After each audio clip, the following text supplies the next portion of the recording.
మీరు నేను మాట్లాడుతుంది ఆ పక్కన ఉన్నాయి నేను మాట్లాడితే నాకేంది ఎగ్జాక్ట్లీ ఇవన్నీ ఉన్నాయి. కాకపోతే పెద్దోడా కోర్టు కేసులనే భారతదేశ సర్వోన్నత న్యాయస్థానం చెప్పింది సుప్రీంకోర్టు చెరువులు కుంటలు నాలాలు ఎవడు కబ్జా చేసినా నిర్దాక్షిణ్యంగా గులగొట్టమని చెప్పింది. ఈ దేశంలో సుప్రీంకోర్టు కంటే పెద్ద కోర్టు ఏంది? ఏం కోర్టు ఉంది అంటున్నా? ఎవరు పడితే వాళ్ళు స్టే ఎట్లా ఇస్తారు? ఎవరు ఇచ్చారు మీకు అధికారం? సుప్రీంకోర్టు చెప్పింది వినాలని హైకోర్టులకు లేదా? ఏం వినాలే? మొన్న పోయారు కదా హైకోర్టుకు అనురాగ్ యూనివర్సిటీ వాళ్ళు.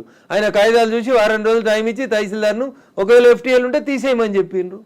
దానికి విద్యార్థులను అడ్డం పెట్టుకొని ఒక ఆయన, వెంచర్ను అడ్డం పెట్టుకొని ఇంకొక ఆయన, రాజకీయ నాయకులను అడ్డం పెట్టుకొని ఇంకొక ఆయన, ముఖ్యమంత్రి అన్నున్నాడని ఇంకొక ఆయన, ముఖ్యమంత్రి అన్నున్న కాలనీ అది దుర్గం చెరువు లేఅవుట్ కాదా? అది ఎట్లా లేఅవుట్ చేసిర్రు? అప్పుడు పర్మిషన్ ఇచ్చిన GHMC కమిషన్ని తెచ్చి ప్రాసిక్యూట్ చేయాలి కదా.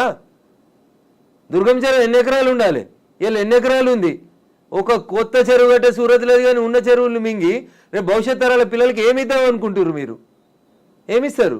బంజారా హిల్స్లో, జూబ్లీ హిల్స్లో కొండల్ని కంకర మిషన్లు పెట్టి పిండి చేస్తూ ఉన్నారు దుర్మార్గులైన రాజకీయ నాయకులు. ఆపున్నా పర్మిషన్స్ అని రేవంత్ రెడ్డి గారు. ఎందుకు ఆపవు? నీ పార్టీలో ఏరింది ఎందుకైనా? ఎందుకు ఆ కొండలు ఎందుకు కొడుతుర్రు? ఆపుర్రా కొండలన్నింటిని కొట్టే వాటిని. ఇది ఇప్పటికిప్పుడు జరుగుతున్న విషయం కాదు, ఏళ్ల తరబడి రాత్రికి రాత్రి జరిగింది కాదు. ఎవరో ఒకరు మొదలు పెట్టాలా? ఎందుకు జరగలేదు? ఎవరో ఒకరు అరే ఇంతకాలం నువ్వు గడ్డి తిన్నావు, ఇలానే అన్నం తింటున్నావు, it is wrong in it. మీరు గడ్డి తిన్నారు కాబట్టి నేను గడ్డి తినాలా? నాకంటే ప్రభుత్వం ముందు తప్పు చేసింది కాబట్టి నేను తప్పు చేయాలనా? Once again I'm telling I'm not supporting Revanth Reddy. ఊరు బాగుండాలా వద్దా? పిల్లలు మీకు అన్నం ముంగట వాయినాల్లో కొట్టుకుపోయినట్టు బురదలలో కొట్టుకుపోవాలని కోరుకుంటురా? నేను కోరుకుంటలేను. నా భాగ్యనగరం బాగుండాలని కోరుకుంటున్నా. ప్రపంచానికి హైదరాబాద్ ఒక కీర్తి ప్రతిష్టలు ఇచ్చిన నగరం. 400 సార్లుగా చరిత్ర ఉంది దీనికి. ఇంత మాట్లాడతారు. అసలు భాగ్యనగరాన్ని భాగమతి నది ఒడ్డున కట్టినప్పుడు ఎందుకు కట్టిర్రు? అప్పుడు ఏమైనా వరదలు రాలేదా? మూసీకి వరదలు రాలేదా? అప్పుడు ఏం తెలుసా హైదరాబాద్ చరిత్ర వీళ్ళకి మాట్లాడేటోళ్ళకి? ఈ ముఖ్యమంత్రి వచ్చి మూసీ ప్రక్షాళన అంటాడు, ఆ ముఖ్యమంత్రి వచ్చి కాళేశ్వరం అంటాడు, ఈయన 1,00,000 కోట్లు అంటాడు, ఆయన 1,00,000 కోట్లు అంటాడు. నేను వాళ్ళ కమిషన్ల కోసం మాట్లాడతలేను. నేను మల్లారెడ్డి గారు కడితే గులగొట్టుర్రి, పల్లారాజేశ్వరరెడ్డి గారు కడితే గులగొట్టుర్రి, నాగార్జున గారు గులగొడితే నేను కదా అందరికంటే ముందు మాట్లాడింది. కోర్టు స్టే ఇచ్చిందంటే ఎట్లా ఇస్తుంది కోర్టు అని అడిగిన. బరాబర్ అడుగుతా నేను. పొద్దున 6 గంటలకు కూలగొట్టుడు మొదలు పెడితే మధ్యాహ్నం లంచ్ మోషన్ అయింది, 3 గంటలకు స్టే అయింది. అది స్టే అని మీడియా మిత్రులు తప్పు రిప్రజెంట్ చేసిర్రు. స్టేటస్కో ఇచ్చింది, అది కూడా కరెక్ట్ కాదంటే నేను జడ్జి గారి ముందు కూడా ఇట్లే వాదిస్తా. నేను కూలగొట్టాలి అంటున్నా. 2014లో చెప్పింది అంటున్నా ఆంధ్రప్రదేశ్ ఉమ్మడి హైకోర్టు. ఏమని? ఎన్ కన్వెన్షన్ సర్వే చేయమని చెప్పింది హైకోర్టు. సర్వే చేసి HMDA 2016లో రిపోర్ట్ ఇచ్చింది. అందులో 3.5 ఎకరాల FTL బఫర్ జోన్ ఉందని. 2016 నుంచి ఇలా ఎందుకు కులగొట్టలేదు అంటున్నా.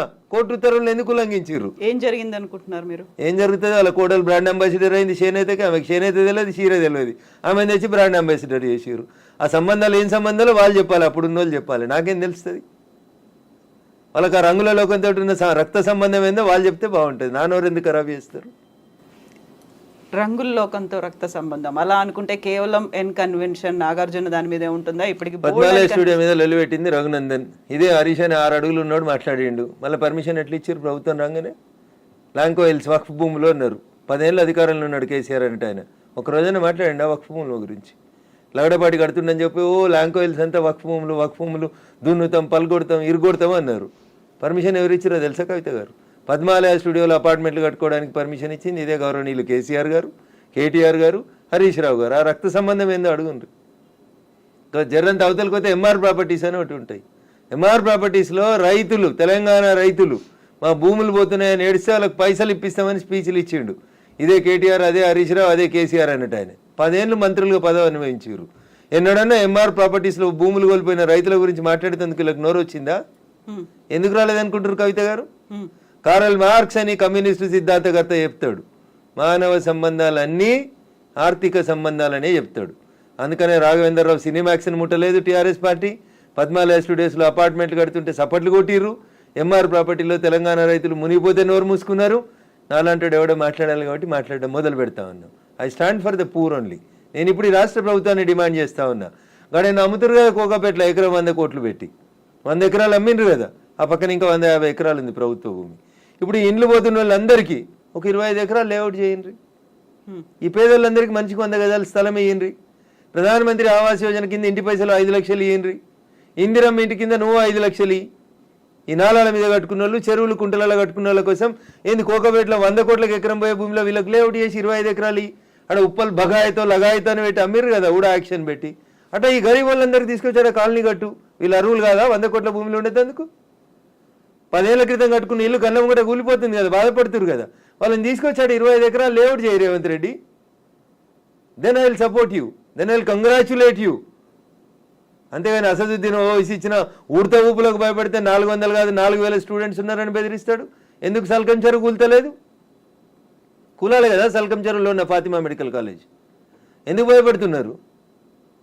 ఏమవుతుంది రేవంత్ రెడ్డి గారు? మొదలుపెట్టినావు కదా, కొట్టేసేయన్ని. అపప్రద నీకెందుకు?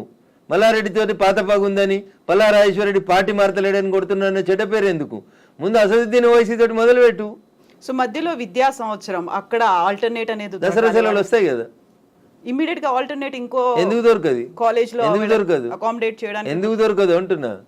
ఒక్క రోజులో కట్టేస్తారు. ఇప్పుడు అంతా కిర్బీ షీట్లు అనే స్ట్రక్చర్లు వచ్చినాయి కదా, టెంపరీ స్ట్రక్చర్లు. 20 మొత్తం రింగ్ రోడ్ పక్కన అన్ని బిల్డింగ్లు ఖాళీగా ఉన్నాయి, తీసుకొని కట్టుకోమని ఉండ్రి. ఇన్ని రోజులు అనుభవించారు కదా చెరువులో కట్టుకొని, దానికి రెంట్ కట్టుర్రి ప్రభుత్వానికి. ఫీట్ కింద వసూలు చేయాలి రేవంత్ రెడ్డి గారు ప్రభుత్వం ఇవాళ.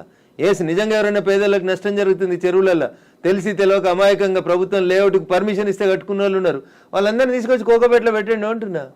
ఏంది ప్రాబ్లం ఏంది మీకు? గరీబులు అక్కడ ఇల్లు కట్టుకోదా కోకపేటలో? కట్టుకొని 100 గజాలి, 100 కాకపోతే 150 గజాలి, ఇంకా 150 ఎకరాలు ఉంది కదా ఆడ. నిజంగా నీకు హైదరాబాద్ శుద్ధి చేయడమే నీ లక్ష్యం అయితే రేవంత్ రెడ్డి గారు, కోకపేటలో ఉన్న 150 ఎకరాలలో ఎన్ని ఇల్లు పోతున్నాయో ఐడెంటిఫై చేయి. అందరికీ మంచికి 100 గజాలకు పట్టాలి, అప్పుడు ప్రజల్ని నర్శిస్తారు.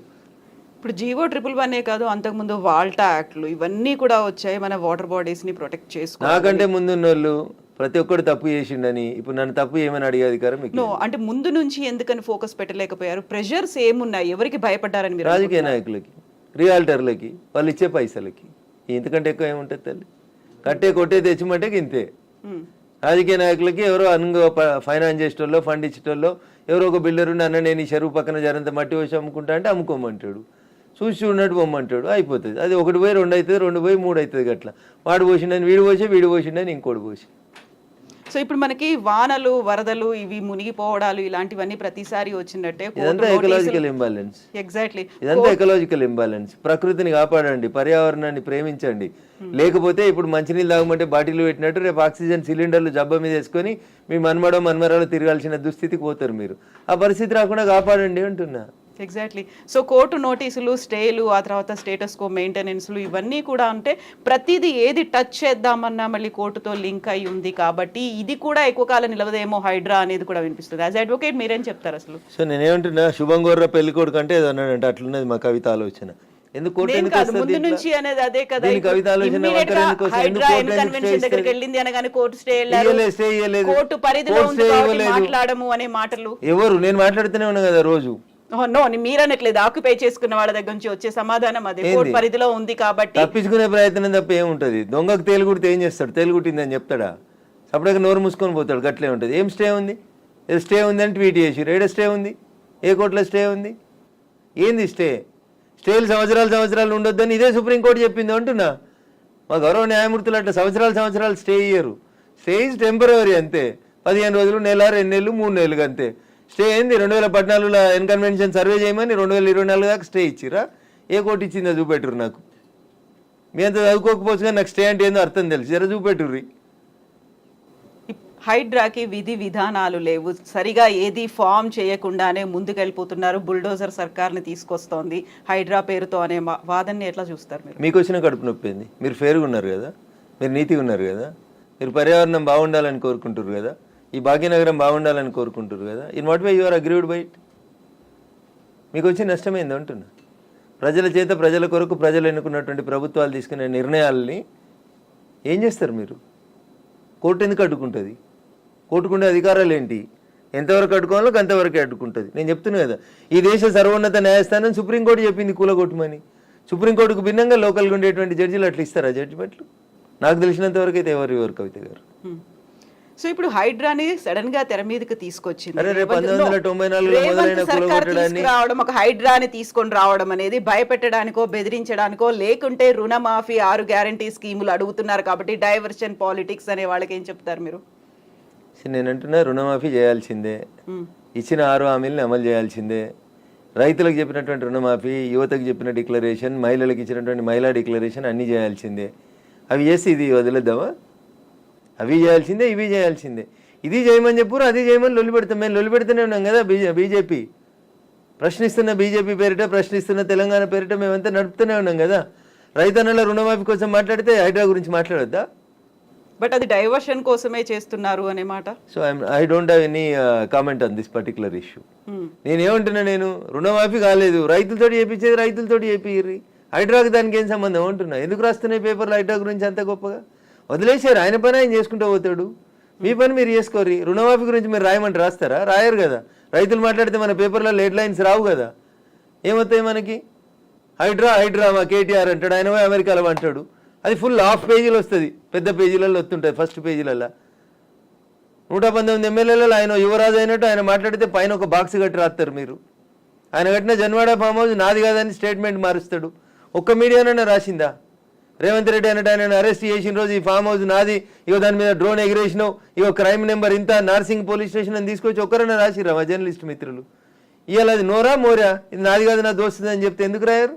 ఆ రోజు స్టేట్మెంట్ ఈ రోజు స్టేట్మెంట్ రెండు పక్కన పెట్టి ఎందుకు చూపాయించారు? ఎలక్ట్రానిక్ మీడియాలో ఎందుకు చూపెట్టారు? ఎందుకు చూపెట్టరు అంటున్నా. ఎవరా దోస్తు?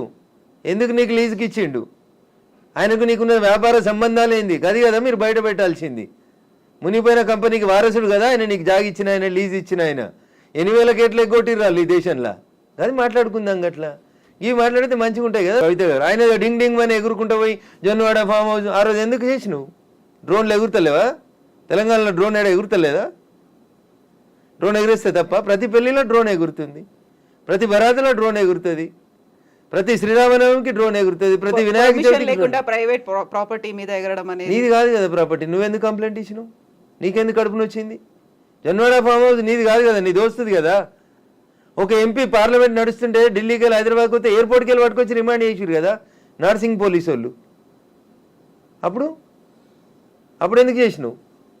నీది కాని ఫామ్ హౌస్లో, నీ దోస్తు ఫామ్ హౌస్లో ఎవరు నీ దోస్తు పేరు చెప్పు, ఆయనకు ఆస్తి ఎక్కడిదో చెప్పు, ఏ కంపెనీ పెట్టి షేర్లు ముంచిరో చెప్పు, ఏ కంపెనీ పెట్టి వాళ్ళ నాయన జైలుకు పోయిండో చెప్పు, గవి చెప్పు కదా. వాస్తవాలు జనాలకి తెలియకుండా చేస్తారు కాబట్టి నాలంటోడు మాట్లాడాల్సి వస్తుంది. హైడ్రామా అన్నారు, ఎవరు చేస్తున్నారు హైడ్రామా? అన్నోడు చేస్తున్నాడు అంతే. ఎవడు అన్నోడు పేరు చెప్తా చెప్తావా? వాని చరిత్ర ఏందో చెప్పిపోతే.